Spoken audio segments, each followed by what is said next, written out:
This is Mitch, and welcome to the Real Estate Investor Summit podcast.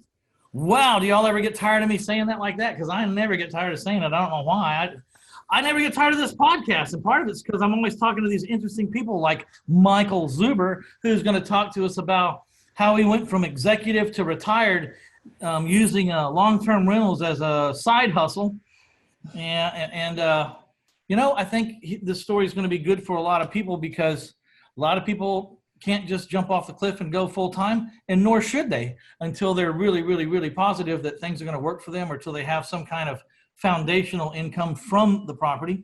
But before we get on to that, I got to say hi to my sponsors and friends out there, taxfreefuture.com. Please, if you do not have a tax deferred or tax-free investment vehicle, i.e. account where you can grow your retirement or your finances tax-free or tax-deferred, you are missing out on a huge advantage. So please check out taxfreefuture.com because you will not believe what your financial advisors are not telling you. And we're going to tell you what they're not telling you. And just watch those 37 little video vignettes and it'll blow your mind. All right, got that out of the way, Michael. Folks, this is Michael Zuber. How you doing? I'm doing very well, Mitch. Thank you very much for asking. So you're over in Silicon Valley? I am. Wow. And you were a techie software guy here. You were a geek, weren't you? Well, I was a jock converted to a geek. So I was a software sales professional. You were a geek elite. I was a geek. Oh, I like that. A geek elite. Yes, yeah. Yes. So yeah, lived in Silicon Valley my whole life. Worked in tech the last 25 or so years. So yes, I was a geek. Cool. I love geeks, man, because like more and more we need them. You know, we used to beat them up, but now. You know, you can't bully us. You can't bully a geek anymore because he'll end up screwing up your whole life. Yeah, that's right. I don't know. That's kind of, well, it's not really two different dichotomies. It's not two different dichotomies, right? I mean, you can be interested in anything and be interested in retiring, right? Absolutely. Yeah. No question. You can do anything for a living and want to retire. So what was the revelation? Why real estate? When did you come to that conclusion and why? So I had a day, it was actually my 30th birthday. So nearly 2 decades ago, I woke up. I've always been kind of focused and I take 2 times a year to kind of self-organize or self-review myself. And one's my birthday because it's in the summer and then the other is New Year's, right? Because they're about 6 months apart. And on my 30th birthday, I realized I had wasted my 20s. I left my house at night. Right, well, moved out. We're supposed to waste our 20s. That's what they're for. You know, beer, wine, yeah. Well, cars. All that. Yeah, I had the toys, I had the cars, I had the watches, I had the clothes, the ridiculously expensive belts and all that stuff. But the story goes, I got to my 30th birthday. I realized that I was already making more money than my parents had ever seen. I was making 6 figures consecutively since I was 25, and I had nothing to show for it. I had made a bunch of money in the stock market, thought I was the next Warren Buffett, day trading. Then the tech wreck happened. And, I went from making 6 figures a year day trading in addition to my job to losing all but $40,000 in the market. So my 30th birthday, I realized I had, nearly nothing. Everybody was brilliant in that tech boom, weren't they? They were all geniuses. Yes. I have come to relish that. And no more money in the stock market for Mike Zuber, that's for sure. So I did what we were supposed to do. It is when you realize you weren't Warren Buffett, you got to figure something else out. Because the other thing I did on my 30th birthday is I looked up my org chart. Right, so I was just a individual contributor, but I looked up 2 or 3 levels right to the VP, and I'm like, do I want to be him or her? And the answer was unequivocally no. They were all, for the most part, on their 2nd or 3rd marriage. They all were addicted to something, most of them some substance that I wanted no part of. They were all unhealthy and near as I could tell, had no life.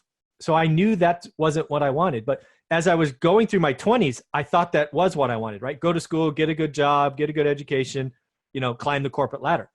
Well, my 30th birthday was a wake-up call. I didn't want any piece of that. So I went to Borders, with tail between my legs. Borders is a bookstore for those that don't know or remember. There's those paper things that we have to the paper things, yeah. Right? Usually they end up on your face while you're sleeping. Exactly. So I went to the bookstore, looked around, bought lots of books. The one that changed my life was Rich Dad, Poor Dad, kind of a different way of thinking. And, it really challenged me to revisit what I was raised with. And that book, quite frankly, I read it 5 times back to back because I traveled all the time in my job. People talk about being busy. I had I worked 60 hours a week and then traveled 40 or 50 hours on top of that. I had a job that took me all around the world. And I realized I didn't want to be the people above me, and B, I hate flying, yet I did, 100 to 200,000 miles a year because it paid the bills. So I had to do something else. So rentals became the answer, and more specifically, buy and hold rentals became the answer. And I just jumped in. I started, what I call sacrificing. I now call it play good defense. We live significantly below our means. And we just started buying one rental at a time way back in 2002, 2003. So that's the name of the book, One Rental at a Time. It certainly is. Yeah, it's our story, our 15-year journey from a single house on Norris Drive in Fresno, California, to financial independence and ultimately retirement. Okay, so man, I wrote down all these questions I want to ask you, but let's start here. I'm going to guess this is not a how-to book. This is what happened to me, or this is how I did it. All right. Yeah, so, absolutely. I got one star review from a guy named Homer Simpson on my book, My Life in 1,000 Houses, Failing Forward to Financial Freedom. And they says, well, I didn't teach him how to do anything in that book. I said, well, first of all, I never said this was how to do anything. It's autobiographical, so even so, it might have just worked for me. I don't know. But there's a lot of lessons to be gotten out of listening to someone's life story, which is why I prefer a History Channel or autobiography channel over these sci-fi movies and stuff, because I really want to learn like how to get better on this planet, and I can learn it from people that weren't better as well as I can learn it from people that were better, because you can start to see, some trends that we could read them. I'm sure someone could write all the trends down and we could read them, but you have to see how they show up in people's lives, how these trends appear. They don't always appear, obviously, exactly. One of the greatest things you said already was you have to live below your means. I mean, how in the hell can you expect to have anything if you're an indentured servant to the credit card company? I mean, what are you thinking? I just finished interviewing this girl, Leonie Fitzgerald, who helps people go through their budget and clear up and find money they don't know that they can free up. You know what I mean? Just little hacks, and they're amazing little hacks. And I've started even looking at my life like, I think I got some money being wasted over there too. I need to go check that out. It might only be $25, $30 a month, but find 5 or 6 of those things and you roll that into your IRA. You'd be buying a mobile home or something pretty soon, to rent or sell. Yeah. Let me ask you this. What inspired you to write the book? Because that's a whole different interface. You got a geek that goes into real estate that writes a book. You're all screwed up, man. What's going on? Yeah, and just to bookend that, right? I started off as a finance person, right? You go finance to being a geek to being a real estate person. My mind's all kinds of wacky. So to answer the question, why write the book? The short answer is I remembered that trip to Borders like it was yesterday. And I was looking for a book that was somebody's story that I could see myself in, right? I was a busy technology professional who was working somewhere between 60 and 100 hours a week and wanted out. Every book I found was somebody, like a real estate agent or somebody trying to sell me something. It was never a true review of somebody's history of one house through financial independence while holding a demanding full-time job and having a growing family and investing through the market cycle, which was nuts, right? 03 to 08, the crash and the return. So I felt somebody had to fill that need. We successfully went through that entire thing. And I just felt I owed it to my younger self. I have a goal to try to create something that outlives me by 100 years. And I wrote the book in a way that talks about the cycle without really putting years on it. If you've been involved, you'll know what year I'm talking about. But market cycles will outlive me. I'll be dead and buried and market cycles will still be here. So I tried to write a book that will outlive me by 100 years. That was my goal when I put pen to paper, and stayed my goal as I fought through 2 New York editors that tried to steal my voice. So yeah, it's definitely a review of our history. I'm not promising how-tos or do this and that. I give some lessons learned. I tell the truth, what worked, what didn't work. And near as I can tell, I got, 60 or so 5-star reviews. And like you, I have a 1-star review with someone that said, basically, hey, you didn't tell me how to do it. I'm like, well, I never told you I was going to do that. It's our story, Yeah, yeah. I mean, did you read the back of the book at all before you bought it? Did you read what it was about? Not one place in there does it say, we're going to teach you how to buy rental properties and there's going to be contracts and all this. Yeah, that's not what I did. That's very hard to make interesting. You know what I mean? So, yeah, exactly. So I really like that you did it like that. As a matter of fact, I want to read your book. Now, everyone who's listening to this show probably knows, if you've been around or listened to any, I'm the owner finance guy, and I am the other side of the coin where, I talk about the other idea besides buy and hold. There's this other way to do it. There's sell it with owner financing, create a cash flow that's, has a life. It has a term. It has a end date, but you can create great wealth, and there's differences. So people might be going, well, Mitch, why are you interviewing this guy with rentals when you hate rentals? And I say, well, I don't hate rentals. They're just not for me. But a lot of people have been, probably more, actually, I'm sure more people have gotten rich off of rentals than have off of owner financing strategy, simply because I don't think people really understood or even think about owner financing until someone shows them another side, which was kind of my mission, was to say, if you don't like being a landlord, there's another way to do it. It has its differences. It has its pluses and its minuses. Yeah. When you do owner financing strategy, and you're the bank, you're just the mortgage company, they send you a mortgage payment, you don't have all the liabilities that come from the back fence in the backyard to the front curb and the mailbox in the front yard and all that in between. But I also don't get depreciation. I also don't get appreciation per se. And, there's pluses and minuses. So let's be clear. I'm nothing but authentic, right? I didn't know the owner finance strategy was even an option when I started, right? I went to a bookstore. I found Rich Dad Poor Dad that talked about rentals. It only talked about rentals.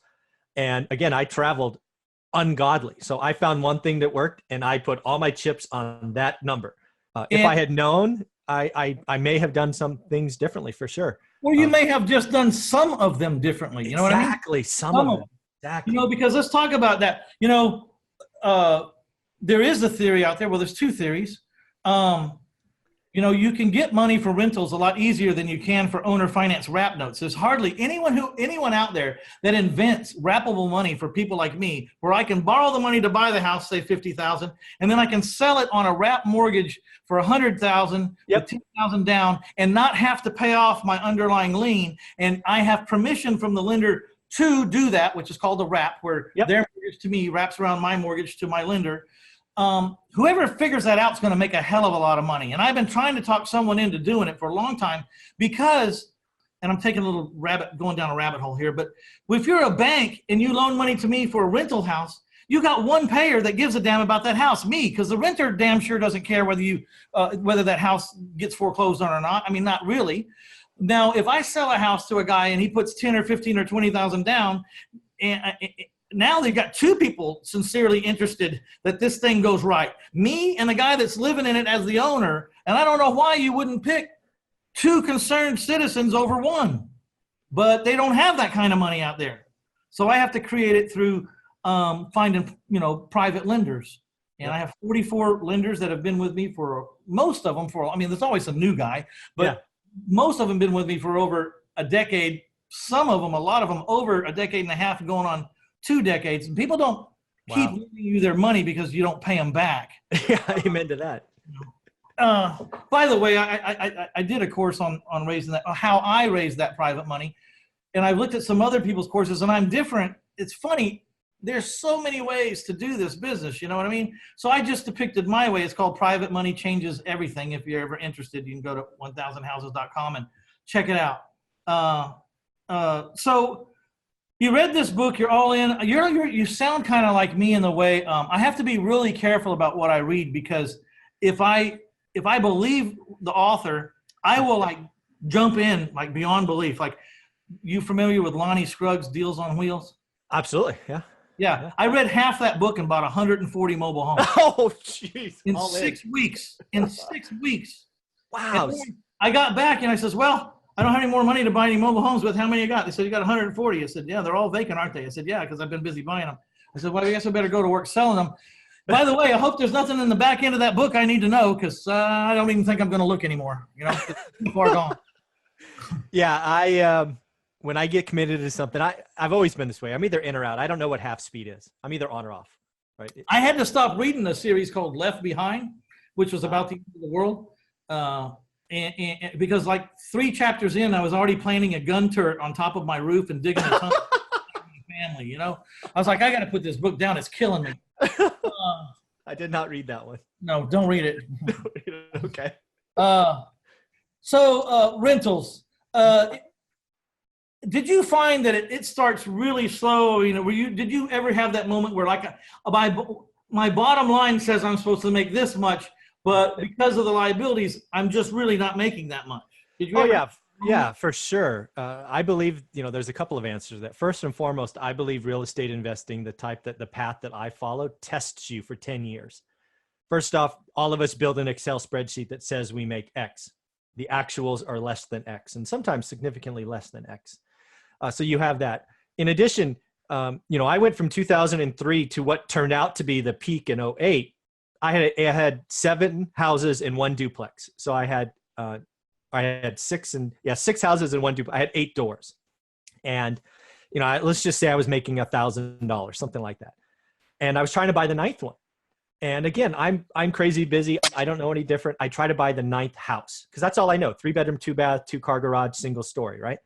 But now that same house I bought on Norris Drive 3 years earlier or 5 years earlier for 107 is going for 265, because that was a crazy seller's market, right? And the pinch in this is it's still rented for 1,100. So I bought it 107, rented 1,100. It's now worth 265, 1,100. My stupid financial brain doesn't let me buy the 9th property, and I know I'm nowhere close to being done. So I felt like I was stuck. Then I go to a local meetup. I talk to guys like you that are more experienced than me. And, he says something so innocent that I messed up. He goes, have you ever looked at commercial property? And I'm going, I don't want a shopping mall or an office building. That's for billionaires, right? And he goes, no, Michael, pats me on the shoulder and says, come on, son, I'll teach you. Perk up here, son. Listen up. Yeah. We'll buy you some ice cream after this. Yeah, exactly. Oh, you're so cute. So he talks about commercial apartment buildings. Right. And more specifically, small apartments, like 5 to 10 units. I'm like, I didn't know what that was. I never lived in one, never saw one. I thought millionaires own those. Right. And I'm like, no, I haven't. And he goes, well, you should go check them out. So again, right, I do what I did in the beginning. I go all in, I figure it out.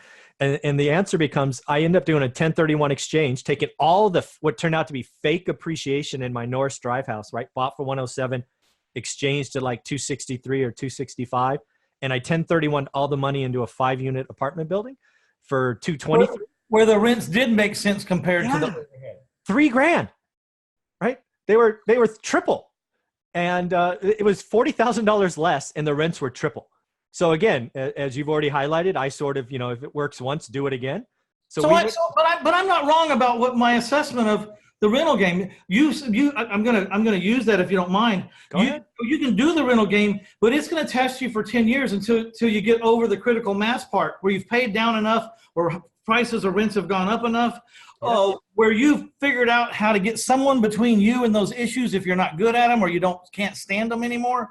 Yes. It's really more of a forced savings plan is the way I looked at it. It's just like you're having to go back and plow the money that you made back in to get it ready for the next renter, on many occasions, not all occasions. And I could have been quite possibly the worst landlord in the freaking world, and that's why it didn't work for me. You know what I mean? I might have been able to get a little bit better at it, but I got so disgusted with myself or how things are going. And I really didn't even, I was trying to sell to get out of it because I was buying in rough parts of town because, when you're broke, you think that you need to buy the cheapest houses that how you'll be better off. Attracted to cheap. Right. Yep. It's not right because those people will wear your ass out. I mean, No, just flat no, kill no you. question. But anyways, I had like 25 of them, and I Yeah. wanted out, and no one in that neighborhood could get a loan to save their life, even if the house would qualify for a loan, and I didn't know if that was going to happen either. Yeah. And he showed me how to owner finance them, and that was my revelation. I was trying to get out. I said, I can't sell these houses. I mean, no one can get a loan that wants them, and don't want to sell them to a landlord because they don't pencil. give any money, Yeah. So he says, well, just owner finance them. You'll collect some money up front, and you'll be getting the same spread, but you won't have any liabilities, and it'll be their house, and the phone calls will stop. Yep. I did it on accident. I mean, I sold the 25. Yeah. I got about 3,000 down a house, so I had 75,000 in the bank, which had never seen that much money in a bank, not anyone's bank account, regardless of mine. And then the $7,500 a month started coming in, which was what I was supposed to get on the rent roll, but even I wasn't so dumb to think I was going to collect it all. Yeah. I was trying to clear 3,500, and I wasn't able to do that, like half of it, less than. Ouch. But once I sold them with owner financing, it started coming in and it started sticking because there wasn't any way to send it out. But there's another theory, which my good friend Sam Ombre in the book, he doesn't like me to say his name because he has a billion houses and I like him. We did our first 450 houses together, holding hands, until we looked at each other and said, we don't need to hold hands anymore. We're both got this figured out. And, he wanted to go that way and I wanted to go that way. And he went into apartments and I went into self-storage. But what he does is he buys the property, rents it for at least 12 months so he can get past. He has an argument for capital gains. Yep. And it's not always 12 months. You don't want to look cookie cutter like it's the design. It's 12 months, 13 months, 14 months, whatever. I mean, and you never kick out a tenant that's paying you good. That's no problem. You just let them go, right? Yep, absolutely. Let them go. I mean, why kick a sleeping dog? If everything's good, just leave it alone. And you're still getting the appreciation yourself. What was your? I'll ask you two questions. First one is, what was your worst deal? What was the biggest nightmare? I still own the house today because it's a constant reminder of how stupid I could be. So I got to ask this question first. So, where are you buying these houses at? What city? Oh, I'm sorry. I only invest in Fresno, California. It's about Fresno. 2.5 hours. Yeah, that's really a pretty good place to do that because they still have, by California standards, they still have some affordable houses down there, right? No question. Families can live on an income of $50,000 a year in Fresno. I had a student there, and I learned that. That's like one of the few places. Yeah, no, it's been wonderful. And again, I invested through the tech wreck, through the housing bubble. So I've seen Fresno, and I live in the Bay Area, right? So I've seen the dichotomy. And Fresno, for the most part, is at least as a rental, has been doing really well. Rents went up during the .com crash. They went up during the housing crash. Values went down, but shoot, I was in an apartment building, so I didn't care. We went from those. So this is a good point. I have often said, and then I expanded it, that if there's such thing as a recession-proof business, the owner-financed strategy was one of those businesses, but it included rents because my owner-finance price was based on the rents. And I learned in the last recession that I was buying houses at the low of the low because the banks stopped loaning money. So what happens to real estate prices when banks don't loan money to people? They drop. Yep. Well, if no one can buy a house, what do? They have to rent. You're either owning a house or renting a house. And I suppose there's a little segment that goes under a bridge, but we're not talking about that little. And so if they can't buy, they have to rent. Well, what happens when there's a lot of pressures on rents? Rents go up, right, when the demand goes up. So during the recession, the rents would go up, which means it makes rentals recession-proof as well, I think.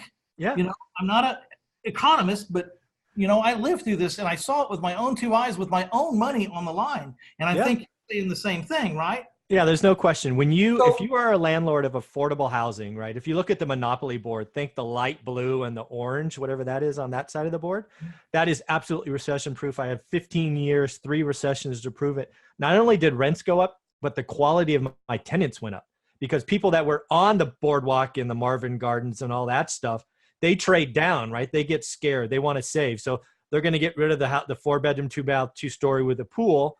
and they're going to move. Okay, give me a 3-bedroom, 1.5 bath, and I'm just going to I'm going to save for a while. So or families combine together to Yep. make a stronger rental unit. You know what I mean? A stronger probability that you're going to get your money all the time because you got multiple two people. families. Yep. Yeah. And so my owner finance value, I would go into these neighborhoods where I could substitute, like if it's $1,000 rent, Yep. I would back into that with a formula. Yeah. And come up with an owner finance value, which I call the OFV. I never coined much in my life, but I think there's the ARV, there's the MAO, the maximum allowable offer. And I think I coined the OFV, the owner finance value, which is a value unto itself, more like a cap rate, like you would do apartments or storages. I'm coming to a value based on its income. Yep. And making the price, the OFV, the owner finance value, so that when this guy buys my house and gives me 10% down, he still has the same approximate monthly liability as he did when he was a renter. So I'm trying to move a guy paying $1,000 a month rent to paying $1,000 PITI, or maybe PITIS, S standing for servicing fee, because I charge my people for the servicing fee, just cutting another expense off my side to someone else's side. And so as the rents went up, my owner finance value was going up because I was backing into a higher price.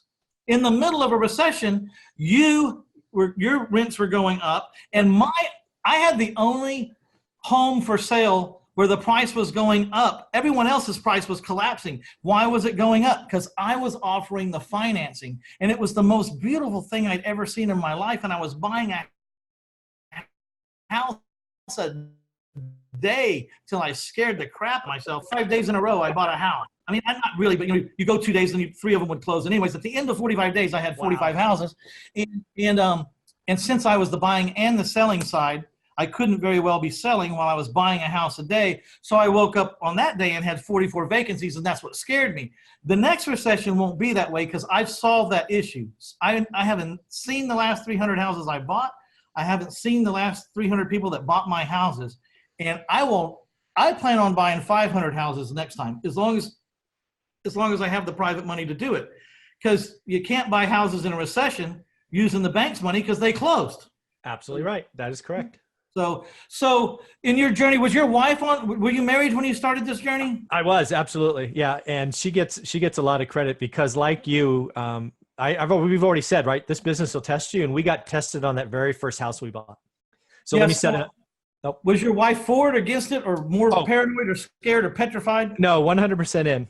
Okay. And we found out together when our first buy fell apart.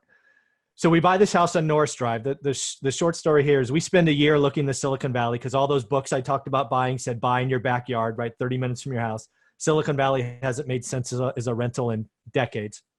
So then we move to Fresno. We find Fresno. We find the house on Norris Drive. We are ecstatic. We don't know any different, so we put 20% down. It cash flows. We find a tenant in a week. We do everything right. Credit check, criminal record, references, and all that stuff. Turns out, after 2 weeks of living in our house, they get divorced or separated. The wife takes off. We never see or hear from her again. The husband decides to drink to heal his wounds, or I don't know, put whatever. Medicate. Thank you very much. And not only decides to do that, but now makes that his profession. So he stops working and drinks all day and just decides to destroy my house. We live in California, as we've already said, or invest in California. So we have a 60-day eviction we're staring at, which takes just about 60 days. And then we have a $15,000 remodel after this is done. So think about that, right? We spend a year looking in the Bay Area, nothing works. We go to Fresno. We know no one. No connections. It's just a dot on a map. Did you move there physically, or did you just move where you were looking for houses? Moved where we're looking. We live in the Silicon Valley. We will never go anywhere. I say live where you want, but invest where it makes sense. We out there point of soul heart and quit. And I looked at my wife, fully ready to hear that answer. And she goes, "That sucked. Anything we could learn from it?" I'm like, "Not unless you have a checkbox on the application that says, are you going to get divorced or something?" And then she goes, let's keep going. And I'm like, I was shocked. And, obviously that house turns out great because I've already used it as an example. We did a 1031 and pulled 150 grand out and put it in a commercial building that we still own. So it has a happy ending. But boy, those first 6 months, whoo. So what did you buy the house for, your first house? What was it worth? I mean, did you buy it at a steep discount? Did you buy it at 60% of its value? Did you buy it for value? Right out of the MLS. I didn't know any difference. I didn't have a system. Oh, my God. And then you had to put 15 grand on top of that to repair it. Yep. After I tore it up. So you got your ass kicked. Absolutely. Got your ass kicked. Yes. Hats off to you, my friend. You didn't quit. You didn't quit. See that? See that? I used to have a 4 head. Now I got a 7 head. I like that 7 head. I got a 7 head. Soon to be an 8. The first 2 inches happened with my rentals too. I was here. After my first 2 rentals, my hairline was about right there. Oh, that's funny. Okay, so and hats off to your wife too. She didn't give up. Yeah. Now you had to be making some good money because you weren't destitute, or there'd have been a whole nother story because you'd sunk. Yeah, there's no question. I had a sales job. I was very, very good at it. In a sales job, if you're very good at it, you can make great money because there's things called accelerators. But let's not forget, the reason we got done is not because of my income. It was because we were living below our means. We took our spending down to probably 30% of our joint income, and we lived on that. This is very important, what you're saying, and I hope the people out there are listening. You prepared yourself for this battle, didn't you? Yeah, and again, we didn't know going in that this would happen. Obviously, our thinking was if we can live like save faster so you can grow faster, but it ended up being your safety net instead. Your life jacket. No question. Okay, this is important, really life stuff, because people need to hear this because they need to hear that you had a great job, and some, well, I don't have a great job. They also need to hear that, but what saved your ass was that you were living below your means. You weren't living below your means for that reason, but it ended up being a lifesaver. Yeah, so let's just have this real conversation. So trust me, my circle of influence when I was 30, 90% of the people I worked with made my amount of money or more, and they spent it all. And they have to work for the next 30 or 40 years just to survive. And what we did was we lived below our means. I don't care what income you're at. If you can reduce what if you can earn, that's another important thing is I hate these people that talk about go quit your job and jump in full time.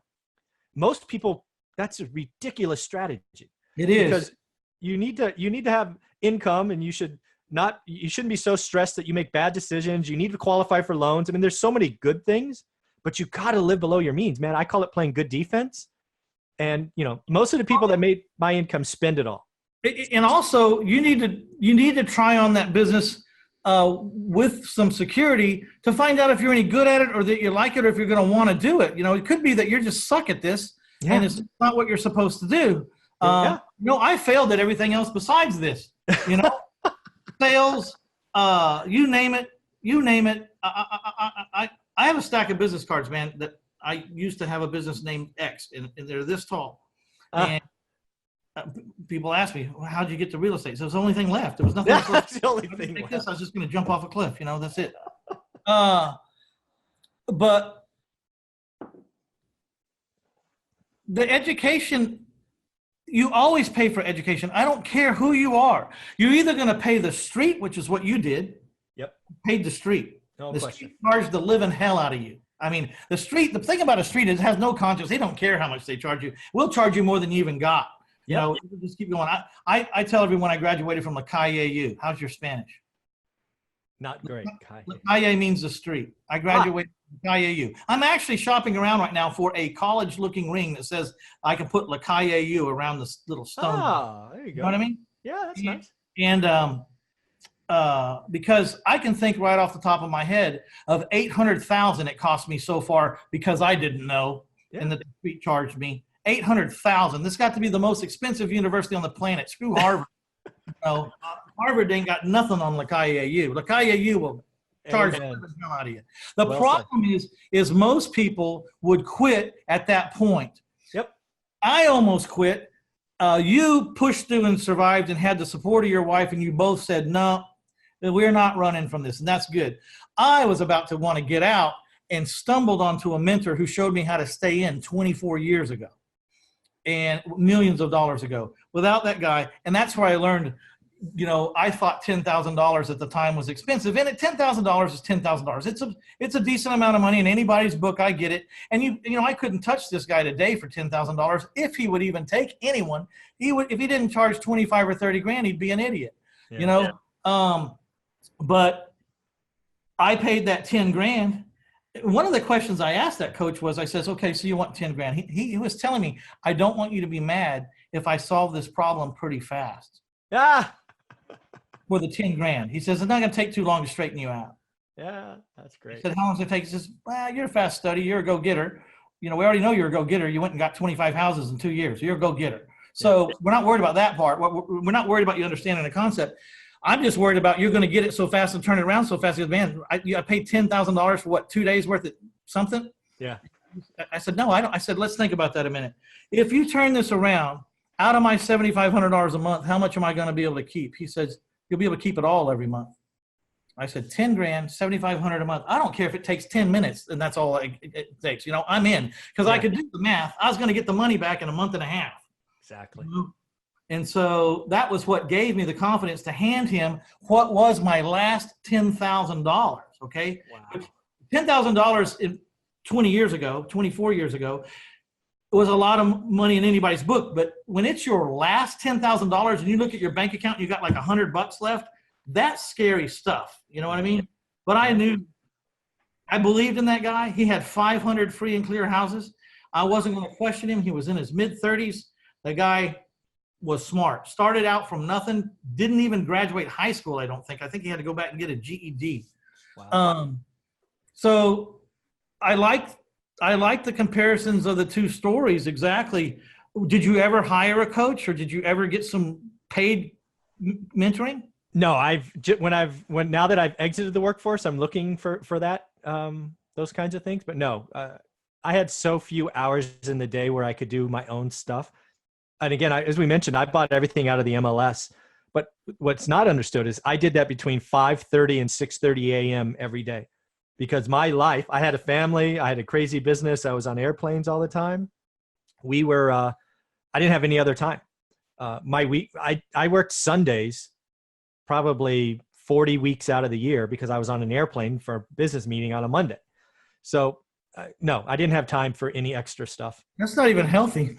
No, I'm telling you, man, I looked up at 30 going, do I want to be these people? And the answer was no. A couple of them had heart attacks. Back to that though. Is there any way you could have been that CEO? Well, you could have been that guy and not do cocaine and taking care of yourself, or was it impossible in that job to do that? Well, I didn't want to test that theory. Everybody thinks they're different and unique, but when you look up an org chart and you have a sample size that's dozens, and I'd been in the business for a while, so it wasn't really even dozens, it was hundreds. And the vast majority of them had bad habits that I never wanted. I didn't want to test it.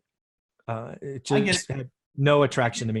I've been writing songs for 40 years, and I made a decision a long time ago that I was not going to go into the music business for almost the same reason. These people drank and partied their ass into the ground all the time, and they lived never knowing when the next flash of money was going to come in, because they had gotten famous for a little while or something.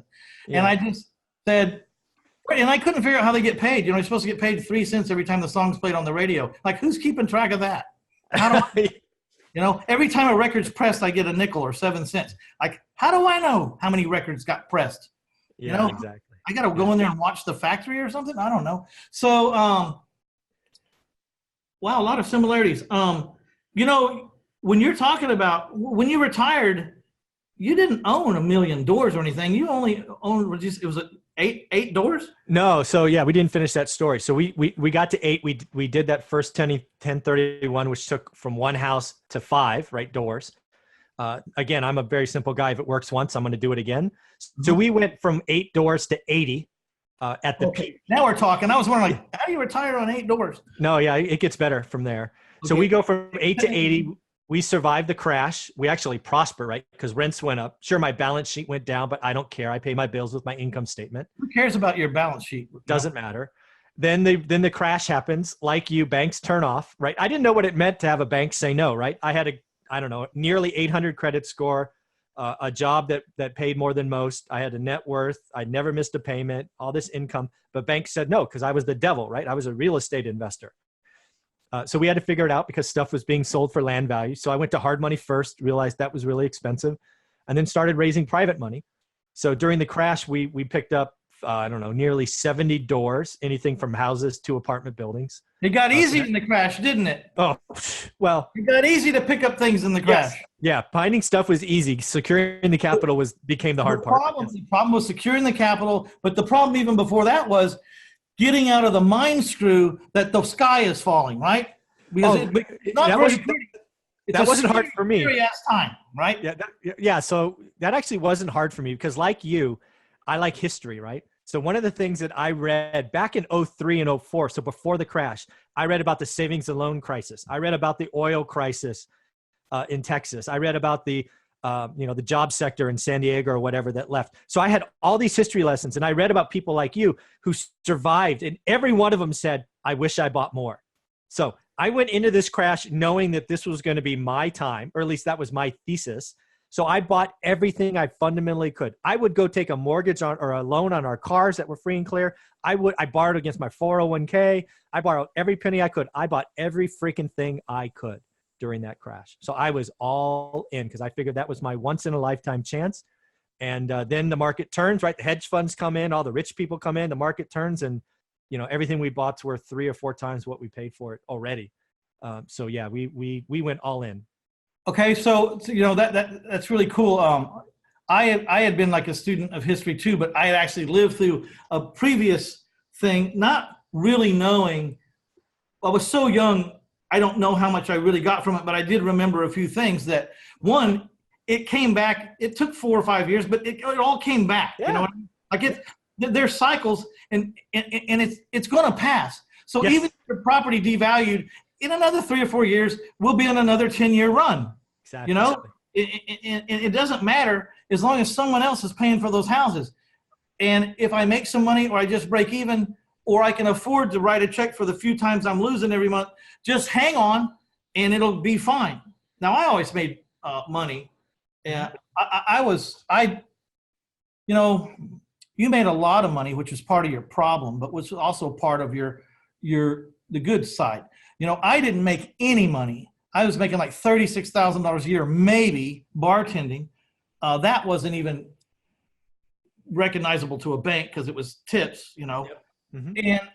And the cool thing about not making any money, and I want the listeners out here to listen, for once in your life, not making a lot of money could really work for you well, or could be a good deal in the real estate investing business, because it doesn't, to make $3,000 a month from an owner financed house or a rental is not God's, it's not the hugest obstacle in the world, and you can replace your income pretty quickly if you have a low income like that. So for once in your life, not making any damn money might be the greatest thing that ever happened to you, because if you'd have only made $36,000 a year, you'd have been self-employed way before you did.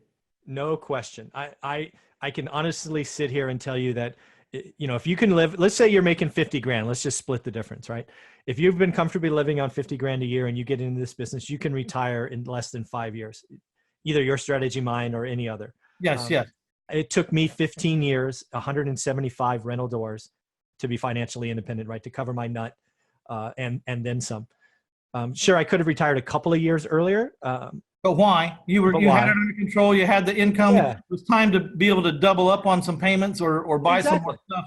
And you had the insurance. You didn't have to think about that for a while. And I get it. And plus, what I really like about what you did is, and hear me out on this too, audience, is that when you live, how far is Fresno from Silicon Valley? It's 2.5 hours one way. Okay. So if you can manage it from 2.5 hours, you can manage it from 2.5 continents. You know what I mean? True. Yep. You know what I mean? So, because what's really cool about what I right now, I coach 7 people that are living in one place and investing way someplace else, because where they live doesn't make any sense to invest. Yeah. And they, a lot of them a handful of them from Los Angeles or California or the Bay Area, some from New Jersey, New York, New York, other people who lived in Florida, which you can still buy houses in Florida, but their foreclosure process sucks. And if you want to do an owner finance strategy, you got to get someplace where you can get possession of your house if someone doesn't pay you. And Yes. Florida's not the place. Yep. By and large. I mean, it can be done and there's ways around it, but anyway. So when you create a business that's away from you, it's a more challenging. You have a bigger challenge. It's a little bit bigger of a mountain in the first, but once you get your boots on the ground in your system and you figure out the lay of that land and you know what you want to do and you've got some solid help and you figure out how to mitigate it, you actually have a real business. You have a business that you cannot work in because it's too freaking far away. You have to work on the systems and on it like a business owner, does. And I'm talking about business owner, like you're not the CEO, because the CEO is still working in the business. You're the owner directing somebody who is handling everything, which means you get the weekly reports or the every other day report or the quarterly report or whatever report you want. And you read that thing from a cruise ship or from your kid's college football game, wherever that is, and you run your business. Part of what we want this business for, and people lose track of it, is for the freedom. And if you just get yourself a job, then you miss the point. Yeah, there's no question that most of the people I talk to, it's on social media and all that stuff. They just have another job, right? They can call them the CEO of X or Y, but if you're wholesaling or flipping, you have a job. Sure, maybe it's a high-paying job, but it's a job. It's the most highly taxed, and you can't leave. We have worked on our business since day one. We have been building it. Let's correct that though, because you can make the wholesaling business with systems and people into a business that you can be the owner of. But by and large, if you are, what he's saying is, and I think if I may, if you are the guy flipping the houses and doing the contracting, then you got a deal, you sell it, you make a check, one-time cash, got to do it again. Yep. So if you're like me, I buy houses, I owner finance them. I get some money today, down payment, $10,000, $15,000, and I create $500 extra month cash flow with each deal, average. Yeah. But it's gonna dissipate someday because notes have a life, and there's a beginning and an end, and so you have to take the wealth that you make from these strategies, and you have to buy into something that's forever. Be it apartment complexes or rental houses or industrial leasing space or strip centers, commercial buildings, office buildings, whatever it is. I chose storages because I figured it was the path of least resistance to a renter. No sheetrock, no hot water heater, no windows, nothing, no plumbing, to speak of. We might have an office, but so that's what I picked. But genius. Yeah. But apartment complexes and storage facilities right now, if you go on MLS or look for them with a broker, they want 4%. They're giving you a 4% cap rate or something. It's like nothing. Yeah, on 4% cap on pro forma. It's like, woo. Yeah, and that's if they're telling you the truth on the pro forma, which they're not. They're not. Yeah. So let's just talk about that. So again, we've talked about the market taketh and the market giveth. I can tell you right now, at least again, I only can speak about my market. So take it for what it's worth. Apartment buildings in my market are overpriced. Multifamilies are overpriced. I've listed stuff for sale because they are so overpriced that I'll take the cash and buy houses, frankly, because houses are underpriced. But this is all the syndicators and the Grant Cardone wannabes of the world overpaying for stuff. And I lived through 2008 where the dessert of the day was houses. When Countrywide and IndyMac were giving these stupid liar loans, I've already seen stupid things once, and I know when to get out of the way. And they're doing it again. They're doing it again. They're doing it again. The exact same thing that they blamed the banks for. They're doing it again. Yeah, everybody's a syndicator today, and the supply of apartment buildings of quality, of size is so small that when you triple, quadruple, or quintuple the people that want them, there's only one thing that happens, and that's prices go up, and they're beyond price for perfection in my market. Okay, so have you thought about building them? I like a simple life, so the answer is no. I've certainly thought about it, but I'm like, no, my life's good. I like helping people. I don't need to add stress to my life. So I've thought about it, but the answer is unequivocal. Oh, you big wimp. No. Yeah, sure. Call me whatever you want. I'm just kidding, because I'm over here. I'm building a $2.4 million storage facility that's like, kicked the living crap out of me. Bought it went down to the closest city, because I was out in the county, and said, any damn tree ordinance or anything out here, way over out here? So no. So I went and bought $630,000 piece of dirt, 6 acres, 100 grand plus an acre, and then proceeded to tear down all the oak trees. And then they come out there screaming, there's a tree ordinance. I says, I went down there and asked, and this guy right here said there's nothing. And they said, there is. And we found out, like 2 weeks after I bought the land, the ordinance passed and they annexed the thing. Oh. So, but here's the good news. And the reason why I'm bringing this up, because maybe it works the same in apartments, I don't know.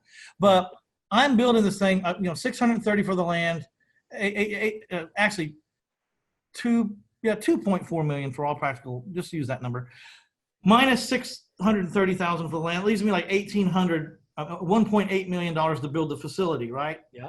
It's not a high-rise facility. It's just drive in the electronic gate, and there's rows and rows of buildings with doors in them, Sure, yeah. Metal buildings. I'm going to build it for 2.4. The minute I'm finished, before one person walks in, the appraisal is 5.4. Once I get it 90%, the appraisal is 7.3. Well, that doesn't suck. I mean, not 90%, break even. Right. Wow. Right, somewhere between break even but not full, but I don't remember. But anyways, I'm just saying, I don't enjoy the abuse I'm going through right now, as far as what you're saying you want to avoid, but holy cow.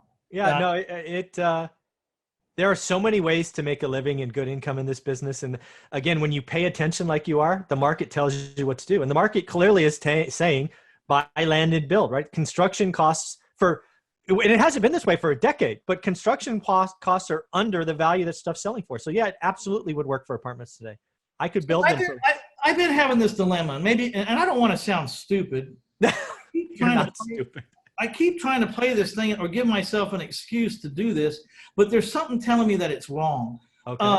So I understand the reason why these storage facilities and apartment complexes are selling at such tiny cap rates for those of y'all don't, capitalization rate, for those that don't understand, they're selling you at some 4% profit margin. Just look at like that's a good deal. This is a 4% cap rate. You can make 4% for managing this big old gigantic apartment complex. Bullshit. Yeah. Okay. But what if and the reason why that's happening is institutionals are just parking their money there. Yeah. And they're hoping to make 3 or 4 or 5% and not go and just be able to get their capital back out or whatever. But they're parking money there. That's all I can figure. Either that or hedge funds, big, huge billion-dollar hedge funds. They're just saying, we got to do something with this money. Here, put it over there.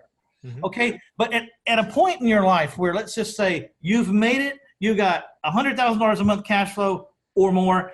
Does it ever make sense for me to say, I'm just going to buy that $5 million complex for cash, $5 million, so I can just spend all the money when it comes in because it's going to come in again next month?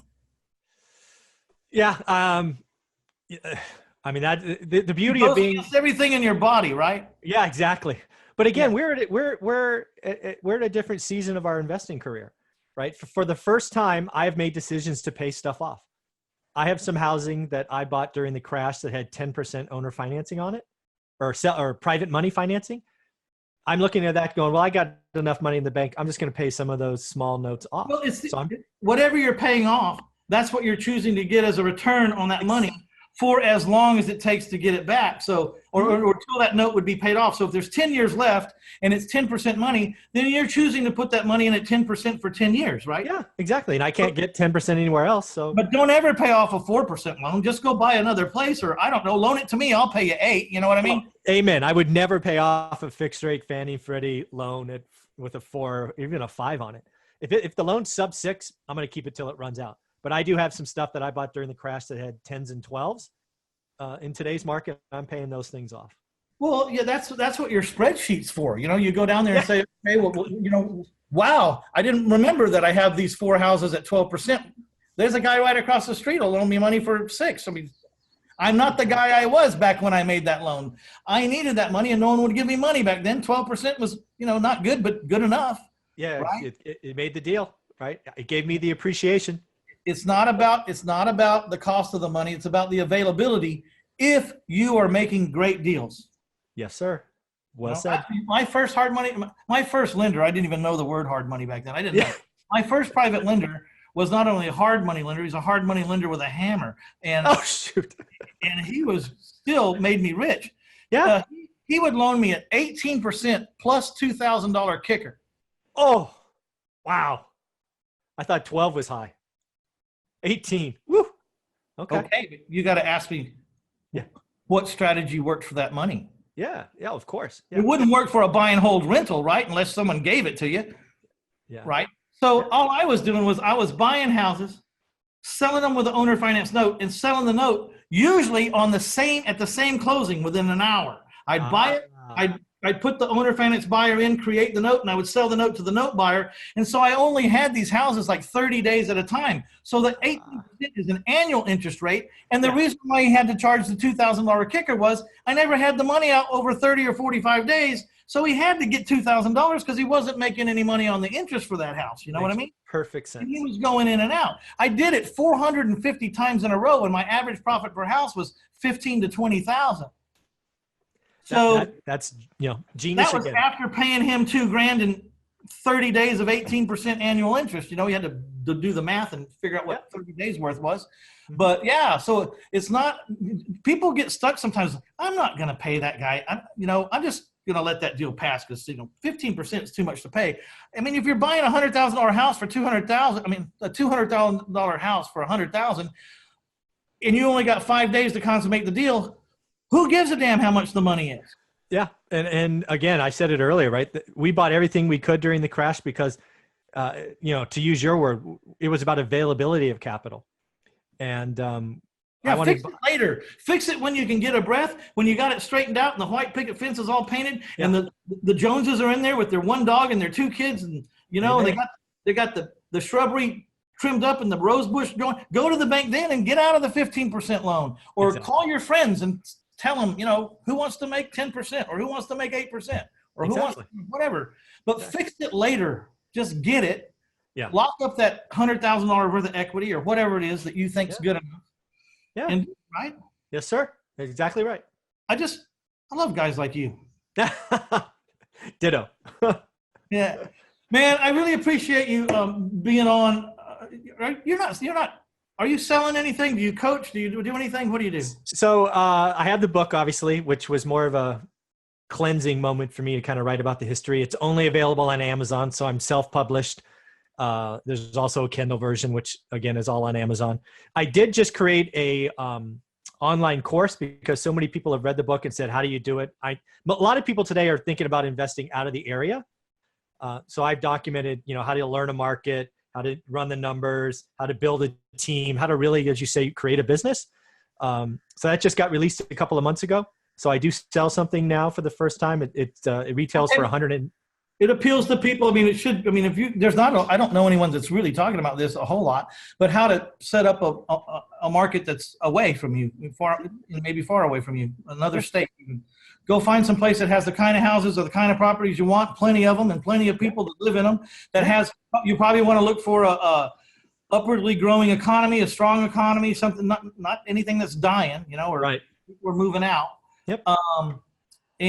And figure out how to set up shop and have a real business. You know what I mean? So what we're going to do is we're going to go, we're going to send everybody to reinvestorsummit.com/Zuber, Z-U-B-E-R. Okay.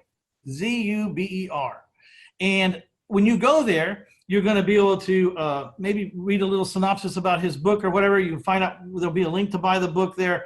Whatever you want to put in there, this is what's going to happen, Michael. Your people are going to get with my people, and they're going to figure out what the hell goes in those show notes right there. So if people are interested, they can learn more about you, or they can get your course or whatever you need to do. Fair enough. I hope this podcast is, I want it to be really light on selling and more on the content that we delivered in the last 45 minutes. So hopefully that works for me. Those of you out there that are operating on a shoestring and are trying to figure out this mindset of this game, I mean, this podcast and Michael's podcast, what's the name of your podcast? It's on YouTube. It's called One Rental at a Time. Everything this guy has is called one rental at a time. So it's not hard to figure out. Exactly. But just like me, everything I have is my life in 1,000 houses. Like one guy was cussing me out. He says, all your books have the same name. How do we know which book to said, well, read the subtitle. Exactly. I thought I was being smart. I tried to copy Kiyosaki. I wanted to get my own colors, make sure the books always had that same color. Yellow seemed to be prominent, but I didn't want to copy the whole thing, so I made red instead of purple. And then I kept, like, he always Rich Dad everything. My series is the My Life in 1,000 Houses series. I mean, I was trying to learn from a guy who made $1 million selling books, right? I was trying to do what he did to the best of little old Mitch Stevens' ability. So that's great.